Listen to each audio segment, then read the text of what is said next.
السلام علیکم ناظرین، میں ہوں سلوہ اسنین اور آپ دیکھ رہے ہیں سوریا نیوز HD۔ آئیے نظر ڈالتے ہیں آج کی اہم خبروں پر۔ ضلع ملیر پولیس کراچی۔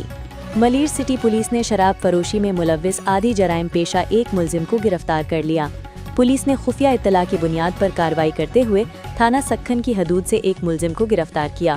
گرفتار ملزم کی شناخت سکندر عرف سکو ولد رحیم بخش کے نام سے ہوئی۔ گرفتار ملزم کے قبضہ سے 2 شراب کی بوتلیں اور فروختی رقم برآمد ہوئی۔ گرفتار ملزم مختلف خفیہ مقامات پر شراب سپلائی کرتا تھا۔ گرفتار ملزم اس سے قبل بھی مختلف مقدمات میں گرفتار ہو کر جیل جا چکا ہے، جس کی تفصیل ذیل ہے۔ First information report number 678 of 2022 under section 9I-6A of control of narcotic substances act, تھانہ Malir city.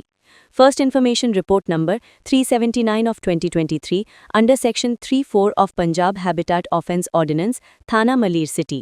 First information report number 918 of 2024 under section 8I gutka mawa act, تھانہ ملیر سٹی۔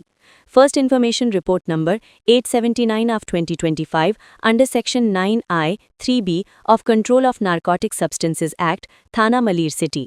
گرفتار ملزم کے خلاف ضابطے کے تحت مقدمہ درج کر کے مزید تفتیش کا آغاز کر دیا گیا ہے۔